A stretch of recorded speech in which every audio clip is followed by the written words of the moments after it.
Pessoal, vocês já perceberam como o conceito de princípios mudou muito nos últimos tempos aqui no Brasil? O Supremo Tribunal Federal tem utilizado o conceito de princípio que é inspirado na teoria dos direitos fundamentais de Robert Alexie, que é uma noção de princípio que muda com muita profundidade o conceito de princípio que a gente tem na nossa tradição. Porque nessa teoria de Robert Alexie, o princípio não é mais concebido como um fundamento histórico do direito, algo que está ligado ao passado, a uma convicção de moralidade política ou a outro tipo de referência inscrito na história da comunidade. Não. Nessa teoria, o princípio é considerado valor. E valor tem a ver com ética, tem a ver com objetivos. O próprio conceito de princípio usado pelo STF é princípio como objetivo a ser alcançado na melhor medida possível, tá? Como mandado de otimização. E por que isso, né? Porque na teoria de Robert Alexie, a grande questão da interpretação é o problema da ponderação, é o problema da colisão entre direitos fundamentais. Então, como é que você decide um caso quando, diante do caso concreto, a gente tem um choque, né? Uma colisão entre princípios fundamentais?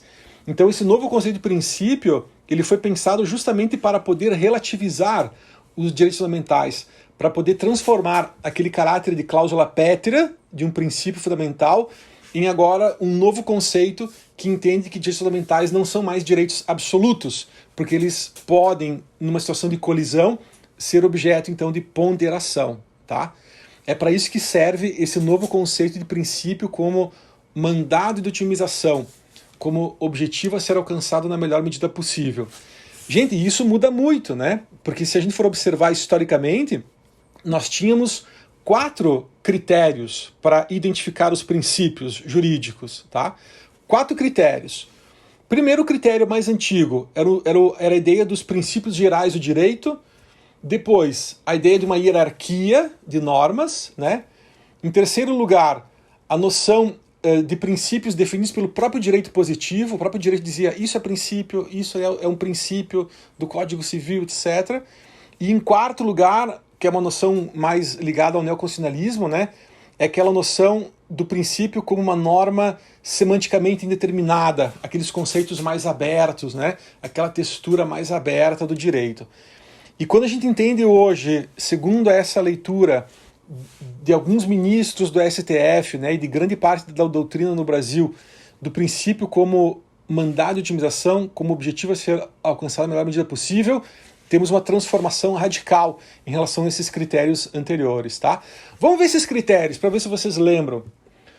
Princípios gerais do direito é um conceito que está ligado ao início da modernidade, quando os glosadores, né, medievais faziam os glosemas. O que são os glosemas? São os brocardos jurídicos da Idade Média.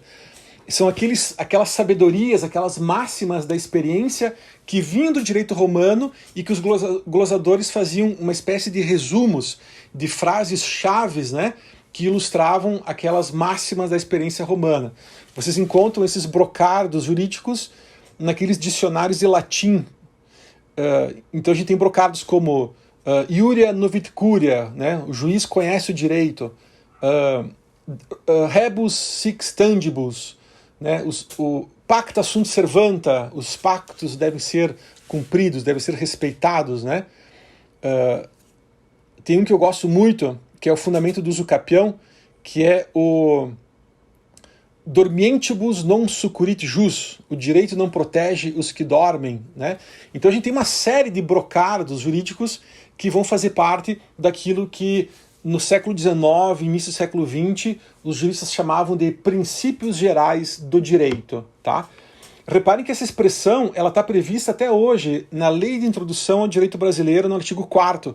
O artigo 4º da Lei de Introdução fala que quando a lei for omissa, o juiz deve usar, primeiro, a analogia, segundo, os costumes e, em terceiro lugar, os princípios gerais do direito. Ou seja, tem uma relação hierárquica aqui, né? Primeiro tu recorre à lei positiva, mas se houver uma omissão da lei, ou seja, se houver uma lacuna no direito, então, e somente então, se poderia recorrer primeiro à analogia, Se não der para fazer analogia, então aos costumes, e em último caso, aos princípios gerais do direito. Perceberam? É uma visão, portanto, muito anterior ao neoconstitucionalismo, é uma visão do século XIX, né? Do positivismo exegético, essa que está prevista hoje no nosso artigo 4º, né? Da Lei de Introdução ao Direito Brasileiro. Tá? O segundo critério para identificar princípios, turma, dentro de uma perspectiva evolutiva, né?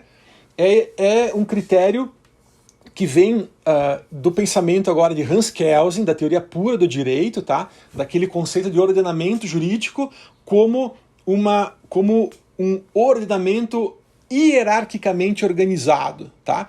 Então essa ideia que foi pensada por Kelsen de uma hierarquia de leis, né, é a primeira vez que a gente vai ter a noção de uma Constituição como uma norma superior em relação às normas infraconstitucionais. Tá? O pessoal que estuda direito hoje deve pensar assim, nossa, mas isso não era uma coisa antiga? Não, isso é bem moderno, tá? Na verdade, a ideia de que a Constituição é uma lei superior, turma, ela é super contemporânea, tá? Para vocês terem uma ideia, na época que eu fiz a graduação em Direito, lá nos anos 90, os meus professores e os livros diziam que se aplica o Código Civil, se aplica o Código Penal, se aplica o Código Comercial e apenas supletivamente é que se recorre à Constituição Federal, tá?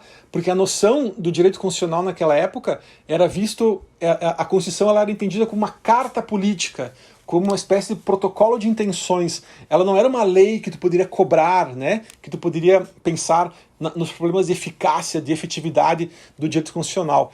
Não, o direito constitucional ele era visto, no constitucionalismo clássico, né, como um conjunto de proposições normativas feitas para orientar a criação de novas leis. Então o destinatário da Constituição, na verdade, era o legislador, né? E era o governo, era o Estado no modo geral. Porque a ideia da Constituição de prever direitos e garantias e liberdades individuais era justamente colocar freios, colocar limites ao poder do Estado em relação ao cidadão. Então não era um direito que tu poderia pedir ao Poder Judiciário a efetivação daquele direito constitucional, entendem? Porque era a ideia de normas programáticas, né? Ou normas de eficácia contida, como dizem também alguns doutrinadores da época, tá? Então repara, estamos falando dos anos 90 no Brasil, pessoal, não faz tanto tempo assim, né? Que essa visão do direito constitucional clássico, ela vigia aqui entre nós, e portanto essa ideia de uma hierarquia de normas, né, da Constituição em relação às leis infraconstitucionais, ela é recente, ela data dos anos 60, né? Quando a teoria pura de Hans Kelsen começou a ser mais estudada e mais conhecida, né, aqui no Brasil, tá? Então a hierarquia de leis está ligada, portanto, a essa compreensão do neopositivismo jurídico de Hans Kelsen. E aí a partir daí que os princípios serão normas hierarquicamente superiores. Porque até então, olha só, os princípios eram normas subsidiárias, né? Eram máximas de experiência subsidiárias que só se aplicavam no caso de lacunas e ainda assim, no caso do Brasil, depois de ver se é possível analogia, costumes e, em último caso, né, os princípios gerais do direito. Tá? Então temos o primeiro critério, princípios como princípios gerais do direito. Segundo critério, princípios como normas hierarquicamente superiores. E teremos agora um terceiro critério, e é justamente Kelsen também que vai ser uma contribuição importante para esse terceiro critério. Na década de 60, o Kelsen acrescentou à teoria pura do direito um capítulo novo, o último capítulo, que é o capítulo 8º, capítulo sobre a interpretação jurídica. E nesse capítulo, Kelsen chama atenção para uma nova problemática da interpretação jurídica, que não é mais o problema das lacunas, como era do positivismo clássico. O problema, a partir dos anos 60, para Kelsen, da interpretação jurídica, será o problema da indeterminação do direito, a indeterminação da linguagem do direito, tá? Porque a linguagem do direito é uma linguagem ordinária. E da mesma forma que não tem como garantir que uma palavra tenha sempre o mesmo sentido em diversos contextos sociais, a linguagem jurídica também sofre isso. Então, as palavras da lei, elas estão passíveis de sofrerem transformações no tempo, né? A sociedade vai evoluindo e os próprios conceitos jurídicos também vão evoluindo. Pense no conceito de família, né? Pense no conceito de animal, tá? Repara o tratamento que o direito dava para os animais há um tempo atrás e o tratamento que esse direito dá hoje para os animais, tá? É muito diferente o conceito da senciência, né? Então existem muitos conceitos jurídicos que vão sofrendo transformações no tempo e, portanto, as palavras da lei, elas são passíveis dessa transformação. O sentido do direito está inscrito, portanto, numa lógica que pode mudar não somente em relação a diferentes grupos sociais, a diferentes contextos de significação, mas ele pode mudar também com o tempo, tá? Então a gente tem aí o problema da indeterminação da linguagem, certo? Não é mais lacunas, ninguém fala mais em lacunas, né? Se fala agora na textura aberta da Constituição, do direito, né? Uma expressão de Hart. Se fala agora da abertura semântica, né, do direito. E os princípios serão normas que têm essa característica, porque repara, dignidade, igualdade, liberdade, função social, boa-fé, são palavras super vagas, percebem? Então é justamente esse caráter de indeterminação semântica, esse caráter de uma linguagem mais vaga, mais aberta do direito, é o que vai dar a característica de princípio para esse tipo de direito, tá? Então esse é um terceiro critério que vai se desenvolver e ele vai se tornar muito importante, principalmente no movimento neoconstitucionalista, que começa na Europa após a Segunda Guerra Mundial e que no Brasil vai começar a se inserir ali na segunda parte da década de 90, início dos anos 2000, né? Que o neoconstitucionalismo começa a se tornar um movimento mais forte assim, aqui no Brasil, sobre direitos fundamentais, sobre conceber a Constituição não mais como normas programáticas, mas como princípios que têm uma efetividade não só na relação entre Estado e cidadão, mas também na relação horizontal, né, entre cidadãos. Hoje, no neoconstitucionalismo, eu posso exigir os meus direitos e garantias individuais não só em relação ao Estado, mas eu posso cobrar esses direitos também em relação a outros cidadãos, em relação a empresas, a organizações e assim por diante, tá? A gente chama isso de eficácia horizontal dos direitos fundamentais, tá? A possibilidade de cobrar esses direitos não só do Estado, mas também dos demais cidadãos, certo? Muito bem. Turma, esse critério da linguagem aberta do direito, ele vai conviver com outro critério, que é o critério da própria identificação positiva do que é um princípio, tá? Então existem muitas leis que são criadas principalmente a partir da Constituição de 88, que vão elas mesmas definirem quais são os seus próprios princípios, tá? Ou seja, o próprio direito ele pode dizer isso é um princípio, isso é um princípio. Então a gente encontra isso em legislações especiais. Estou lembrando agora do Código Consumidor, né? Tem um artigo lá do início, artigo 6º, 4º, 5º, 6º, por aí, que fala assim, ó, são princípios da política nacional do consumidor. E aí tem uma lista de princípios, ou seja, é a própria legislação que afirma o que são princípios, né, daquele ramo do direito, tá? São princípios da política nacional do meio ambiente, uma lista de princípios. Então, esse critério também existe, né? O próprio direito positivo afirma positivamente o que são os princípios e o que não são princípios, portanto, né, que seriam normas comuns, tá? Muito bem. Então temos esse quarto critério, que é o critério da identificação positiva do direito. Muito bem. Mas nessa nova teoria dos direitos fundamentais de Robert Alexie, que o Supremo tem utilizado e a doutrina também tem falado muito em ponderação, etc., né? Galera, o critério é outro, tá? É diferente, não é mais nem hierarquia, não é princípios gerais do direito como normas subsidiárias, tá? Não é mais também a ideia da linguagem indeterminada, atenção, certo? Não tem a ver com isso, tá? E também não tem a ver com uma identificação positiva, tem a ver com uma questão de argumentação. E a argumentação aqui, pessoal, parte desse conceito novo da própria teoria de princípio como objetivo, princípio como valor, princípio como um mandamento de otimização, tá? O que significa isso em termos práticos? Olha que interessante. Significa que não existe mais hierarquia entre regras e princípios, tá? Não tem mais uma hierarquia, porque podem existir regras constitucionais que se sobrepõem a princípios infraconstitucionais, certo? Ou seja, a hierarquia ela continua existindo, só que o que define agora a regra e princípio não é a hierarquia, é um outro conceito que vai definir isso, tá? Que é a noção da possibilidade de tu conceber um princípio como um tipo de direito que tem uma elasticidade, que tem uma possibilidade de graduação, tá? Olha, eu vou dar um exemplo prático para ilustrar isso, tá? Imagina aqueles casos muito tristes, né, muito sensíveis, que envolvem a transfusão de sangue para testemunhas de Jeová, tá? A nossa Constituição Federal, ela garante a liberdade religiosa como um direito fundamental. É um princípio fundamental, portanto, tá?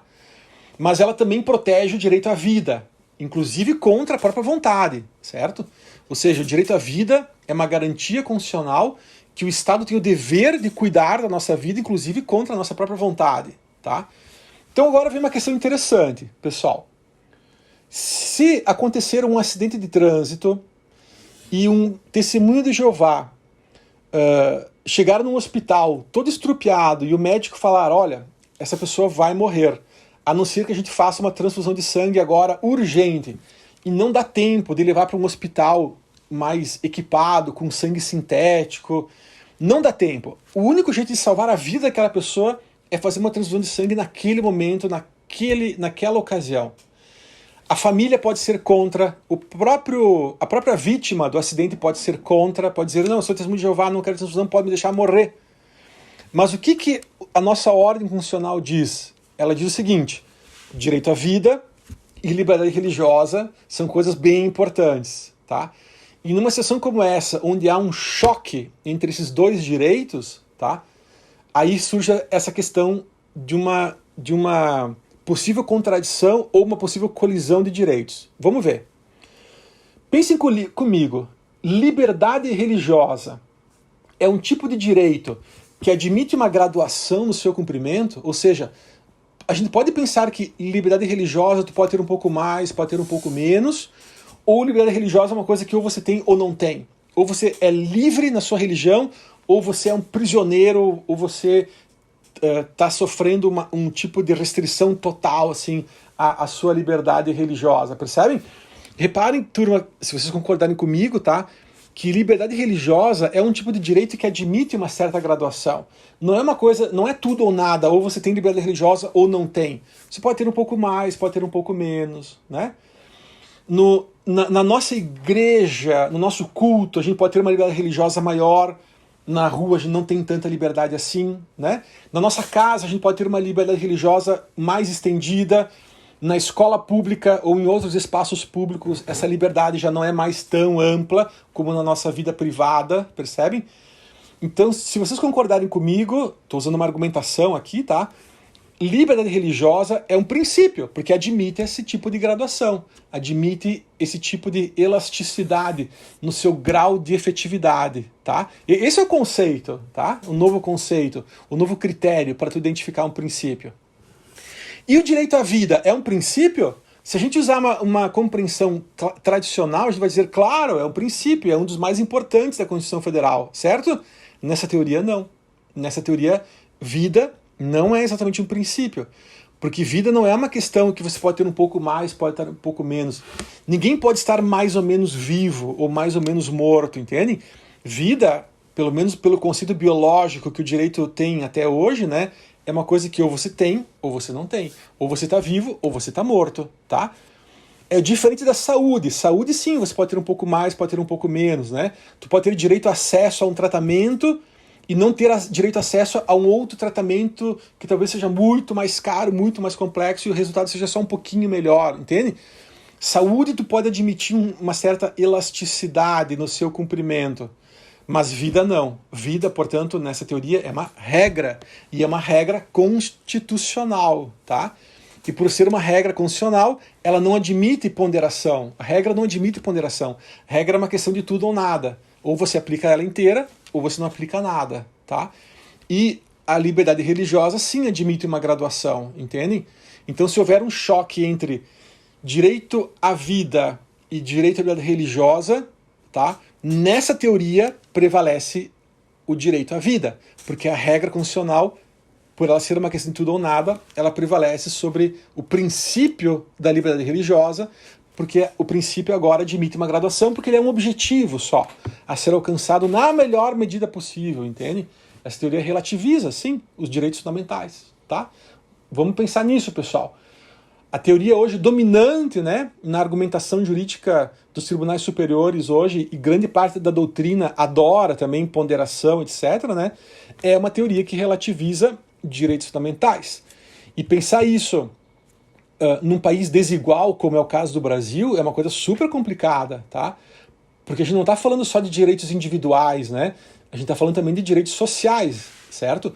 Como saúde, educação, esporte, lazer, né? E tantos outros direitos sociais, direitos econômicos também, né? Num país cuja nossa história está inscrita numa relação de desigualdade social brutal, né? Então, uma questão que a gente considera super relevante, assim, para pensar se é esse realmente o caminho, né? Que a gente deve seguir, assim, para o futuro, né? O caminho da ponderação, da relativização de direitos fundamentais, né? De compreender esse novo conceito de princípio não mais como princípios incondicionais do direito, né? Como fundamentos incondicionais do direito, como coisas que tu tem que levar a sério. Estou usando uma expressão do Dworkin, tá? E conceber, então, princípios como objetivos a serem alcançados na melhor medida possível, né? E não no sentido de que tem que cumprir custe o que custar, entende? Direito é coisa séria, né, meus caros? O direito não é um reboque da economia ou uma prótese da política, né? O direito é coisa séria. E talvez seja o momento de a gente começar a pensar, né, em levar os direitos a sério e não ficar fazendo ponderação, né, relativizando direitos fundamentais.